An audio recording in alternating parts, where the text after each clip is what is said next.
November 27 மேதகு பிரபாகரன் அவர்களால் மாவீரர் நாள் என அறிவிக்கப்பட்டு அவர் தலைமையில் தமிழ் ஈழத்தில் மாவீரர்களுக்கு வீரவணக்கம் செலுத்தப்படுவது நெடுங்காலமாக கடைபிடிக்கப்பட்டு வருகிறது.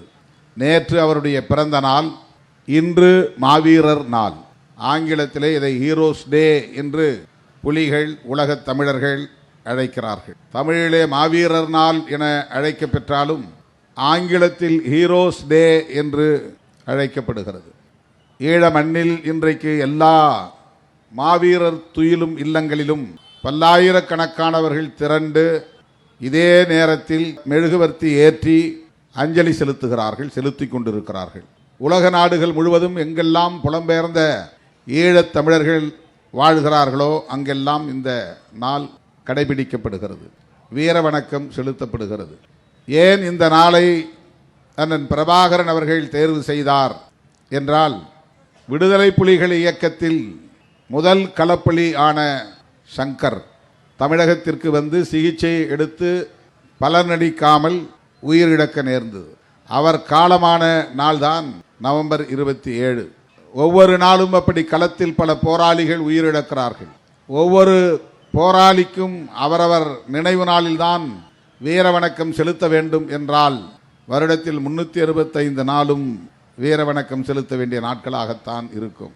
ஆகவேதான் தமிழீழ தேசிய தலைவர் அண்ணன் பிரபாகரன் அவர்கள் எவ்வளவு முக்கியமான தளபதிகள் இறந்தாலும், தன்னுடைய குடும்பத்தில் உள்ள யார் இறந்தாலும், புதிதாக படையில் சேர்ந்த போராளிகள் இறந்தாலும், அவர்கள் பெண் புலிகளாக இருந்தாலும் ஆண் புலிகளாக இருந்தாலும், அவர்கள் கரும்புலிகளாக இருந்தாலும் வான்புலிகளாக இருந்தாலும் கடற்புலிகளாக இருந்தாலும், அவர்கள் அனைவரையும் நினைவு கூர்ந்திடும் ஒரு நாளாக முதலில் சங்கர் களப்பலி ஆன நாளை அண்ணன் பிரபாகரன் தேர்வு செய்து அந்த நாளில் அனைவருக்கும் வீர வணக்கம் செலுத்துவதை ஒரு கடமையாக புலிகள் ஈழத் தமிழர்கள் கடைபிடித்து வருகிறார்கள். சிங்கள பௌத்த பேரினவாதிகளால், சிங்கள காடையர்களால் அல்லது அவர்களுக்கு துணை நின்ற இந்தியா உள்ளிட்ட பிற நாடுகளின் படையினரால் பலியான தோழர்கள் அனைவருக்கும் அங்கே மாவீரர் துயிலும் இல்லங்களில் மாவீரர் துயிலும் இல்லங்களில் நினைவிடங்கள் உண்டு. ஒரே இடத்தில் அவ்வளவு பேரையும் அடக்கம் செய்ய முடியாது, பலருடைய உடல்கள் கிடைக்காது. பலர் கடலில் மாண்டிருப்பார்கள், சிலர் வானில் சிதறியிருப்பார்கள், சிலர் தங்களுக்கு தாங்களே உடலில் வெடிமருந்தை கட்டிக்கொண்டு எதிரியை நோக்கி பாய்ந்து உயிரிழந்திருப்பார்கள். அப்படி எத்தனை பேர் உயிரிழந்தாலும் போட்டோகிராஃபர், அந்த யுத்தத்தை படம் பிடிக்கக்கூடிய புகைப்பட வல்லுனர், வீடியோகிராஃபர், இந்த யுத்தத்தை வீடியோவாக பதிவு செய்யக்கூடியவர், எதிரிகளின் படை முகாமுக்குள் நுழைந்து ஒற்றறிந்து வரக்கூடிய பணிகளை செய்யக்கூடிய போராளிகள், இரகசிய ஒற்றர்களாக சென்று பகைவரிடத்தில் சிக்கி உயிரிழக்கக்கூடியவர்கள், இப்படிப்பட்ட அத்தனை பேரின் பட்டியலையும் மிகவும் பொறுப்பாக தயாரித்து அவ்வளவு பேருக்கும் வெவ்வேறு துயிலும் இல்லங்களை ஆங்காங்கே நிறுவி நினைவிடங்களை எழுப்பி அவர்களின் பெயர், அவர்கள் தந்தை பெயர் அல்லது குடும்பத்தில் யாரேனும் ஒருவருடைய பெயர், அவர் எந்த பகுதியை சார்ந்த போராளி, எந்த படையை சார்ந்த போராளி என்பதையெல்லாம் கல்வெட்டிலே பதிவு செய்து வரிசையாக ஆயிரக்கணக்கான வீரர்களின் நினைவிடங்கள் மாவீரர் துயிலும் இல்லமாக பராமரிக்கப்பட்டு வந்தது. கிளிநொச்சியிலே, விசுவமடிலே, கோப்பாய் என்கிற இடத்திலே, இந்த 3 இடங்களிலும் மாவீரர் துயிலும் இல்லங்களில் நான் அஞ்சலி செலுத்தி இருக்கிறேன். அந்த மாவீரர் துயிலும் இல்லங்களை பார்வையிட்டு இருக்கிறேன். இதுபோல எத்தனை இடங்களில் மாவீரர் துயிலும் இல்லங்கள் இருக்கின்றனவோ அந்த மாவீரர் துயிலும் இல்லம், இங்கே நாம் சுடுகாடு இடுகாடு என்று சொல்லுகிற அந்த இடம்தான் அவருடைய தலைமையிலான அந்த போராளிகளின் அடக்க தலத்தை மாவீரர் துயிலும் இல்லம் என்று ஏக்கர் கணக்கிலே இடம் சமன் செய்து சீர் செய்து அவர்களுக்கான நினைவு கல்லறைகளை எழுப்பி அதற்கென்று தனித்துறையை உருவாக்கி நாள்தோறும் அதனை பராமரிக்கிற பணிகளை அண்ணன் பிரபாகரன் மேற்கொண்டு வந்தார். எதிரிகளோடு மோதுவது, போர் உத்திகளை வகுப்பது, எதிரிகளை வீழ்த்தி விரட்டி அடிப்பது, உலக நாடுகளின் சதித்திட்டங்களை முறியடிப்பது போன்ற பணிகளுக்கிடையில் இந்த போராளிகளையும் அவர்களின் ஈகத்தை மதிக்கக்கூடிய வகையில் அடையாளம் கண்டு வரிசைப்படுத்தி பட்டியல்படுத்தி ஆங்காங்கே துயிலும் இல்லங்களில் நினைவிடங்களை எழுப்புகிற மகத்தான பணிகளையும் மேற்கொண்டவர் அண்ணன் பிரபாகரன் அவர்கள். எண்ணி பாருங்கள், ஒவ்வொரு முறையும் சிங்கள காடையர்களின் கை ஓங்குகிற போதெல்லாம், அவர்கள் புலிகளின் கட்டுப்பாட்டு பகுதிகளை கைப்பற்றுகிற போதெல்லாம் மாவீரர் துயிலும் இல்லங்களை இடித்து தரைமட்டமாக்கி விடுவார்கள்.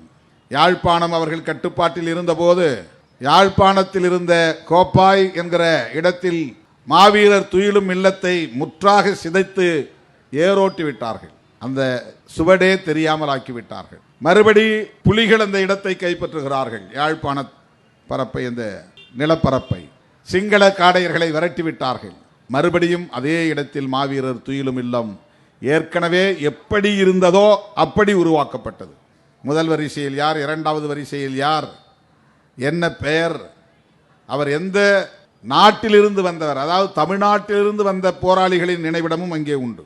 நான் கிளிநொச்சியிலே இருந்த மாவீரர் துயிலும் இல்லத்திற்கு போன போது எனக்கு அதை சொல்லிய வழிகாட்டிய ஒருவர் ஒரு சமாதியிடம் போய் சென்று நின்று, இந்த தோழர் தமிழ்நாட்டில் இருந்து வந்தவர்தான், எங்களோடு களமாடி களப்பலியானவர், அவர் பெயர் இதுதான் என்று காட்டினார்.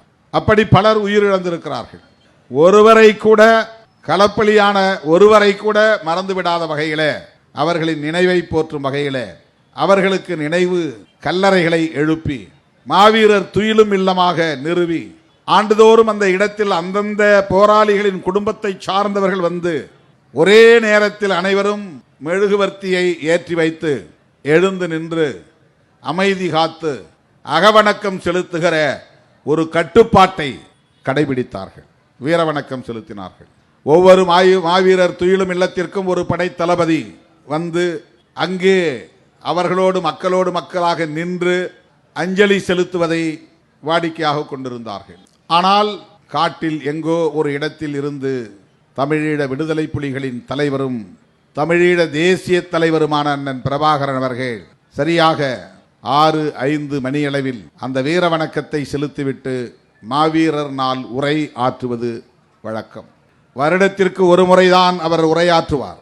நம்மை போல் நாள்தோறும் மேடையிலே ஏறி பேசுவது அவருக்கு வழக்கமில்லை. வருடத்தில் ஒரு முறைதான். ஆனால் எங்கிருந்து பேசுகிறார் என்று எவருக்கும் தெரியாது. அவருடைய பேச்சு எல்லா இடங்களிலும் மாவீரர் துயிலும் இல்லங்களில் பெரிய பெரிய திரை போட்டு ஒளிபரப்புவது உண்டு. 2004ஆம் ஆண்டு நான் விசுவமடிலே இதே நாளில் நின்றபோது அந்த வீரவணக்க நிகழ்வில் பங்கேற்றேன். கிட்டத்தட்ட 4000 பேருக்கான கல்லறைகள் அந்த இடத்திலே உண்டு. 4000 போராளிகளின் கல்லறைகள் ஒரே இடத்தில். ஒவ்வொரு கல்லறையின் முன்னாலும் அந்த குடும்பத்தை சார்ந்தவர்கள் வந்து நின்று கண்ணீர் விட்டு கதறி அழுது வீரவணக்கம் செலுத்துகிற காட்சி நெஞ்சை உருக்குவதாக இருந்தது. அந்த இடத்தில் ஒரு போராளி, ஒரு படை தளபதி வந்து மக்களோடு நின்று வீரவணக்கம் செலுத்தினார். பின்னர் மாவீரர் நாள் உரை திரையிடப்பட்டது. அண்ணன் பிரபாகரன் அவர்கள் உரையாற்றி முடிக்கிற வரையில் அவ்வளவு பேரும் அந்த இடத்தை விட்டு களையவில்லை. ஒவ்வொரு மாவீரர் துயிலும் இல்லங்களிலும் அப்படி 4000, 5000, 6000 என்று போராளிகளின் கல்லறைகள் இருக்கின்றன என்றால் ஒவ்வொரு கல்லறை முன்னாலும் 2 அல்லது 3 பேர், அப்படி என்றால் ஒவ்வொரு மாவீரர் துயிலும் இல்லத்திலும் குறைந்தது 10,000 பேர் திரண்டு நிற்பார்கள். இராணுவ கட்டுப்பாடு என்று நாம் சொல்லுவோம். அந்த இராணுவ கட்டுப்பாட்டை போராளிகள் மட்டுமல்ல பொதுமக்களும் கடைபிடித்தார்கள். அதை அந்த மாவீரர் துயிலும் இல்லத்தின் வீரவணக்க நிகழ்விலே நம்மால் பார்க்க முடிந்தது. தோழர்களே, பல்லாயிரக்கணக்கான போராளிகளை இழந்த இயக்கம் வெறும் 2000 பிள்ளைகள் அல்லது சிறுவர்கள் என்று புலிகள் இயக்கத்தை இந்திய ஒன்றிய அரசு அன்றைக்கு குறைத்து மதிப்பிட்டது. அவர்களை இந்திய இராணுவம் சில மணி நேரத்தில் சரணடைய வைத்துவிடும் என்று நம்பியது. அன்றைக்கு பிரதமர் பீடத்தில் அமர்ந்திருந்த ராஜீவ்காந்தி அவர்கள் இப்படித்தான் பேசினார் என்று அப்போது பேசப்பட்டது. ஆஃப்டர் ஆல் 2000 பாய்ஸ், அவர்களை படையினர் என்று கூட சொல்ல இந்திய அரசுக்கு மனம் ஒப்பவில்லை. போராளிகள் என்று சொல்ல அவர்களுக்கு மனம் ஒப்பவில்லை. அவர்கள் பெரும் தியாகம் செய்யக்கூடிய வல்லமை பெற்றவர்கள் என்று சொல்லுவதற்கு அவர்களுக்கு மனம் ஒப்பவில்லை.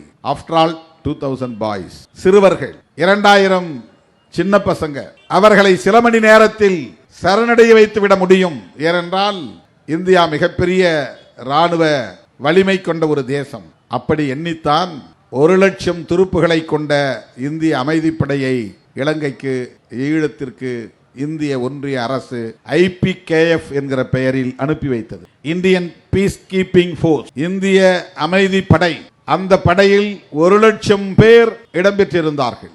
ஆனால் அவர்கள் திரும்பி வருகிற போது 1,00,000 பேர் இல்லை.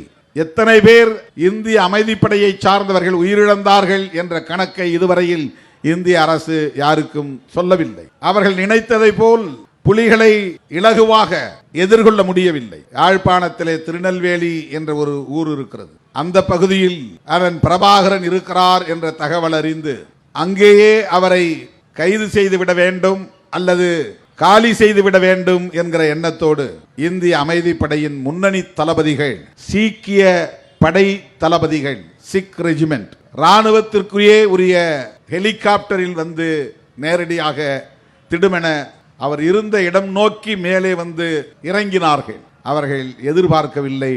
இறங்க இறங்க ஒவ்வொருவரையும் சுட்டு தள்ளியது புலிப்படை. இது யாரும் எதிர்பார்க்கவில்லை. புலிகள் உளவறிவதிலும் எவ்வளவு கெட்டிக்காரர்கள் என்பதை அன்றைக்குத்தான் இந்திய அரசு புரிந்திருக்கும். அவர்கள் இப்படி ஒரு ஆபரேஷன் செய்ய போகிறார்கள் என்பது புலிப்படைக்கு தெரிந்திருக்கிறது. அங்கிருந்து தப்பி ஓட வேண்டும் என்று பிரபாகரன் அவர்கள் முயற்சிக்கவில்லை. அவர்கள் வந்து இறங்குவதற்குள்ளாக எங்காவது ஒரு இடத்திலே போய் பதுங்கிக் கொள்ள வேண்டும் என்று முயற்சிக்கவில்லை. வரட்டும், எதிர்கொள்வோம் என்று அந்த படை வீரர்கள், இந்திய அமைதிப்படையை சார்ந்தவர்கள், அதுவும் முக்கியமான பெரும் பொறுப்பிலே இருக்கிற தளபதிகள், ஹெலிகாப்டரை விட்டு இறங்க இறங்க அத்தனை பேரையும் வீழ்த்தியவர்கள் புலிகள் என்ற வரலாறு உண்டு.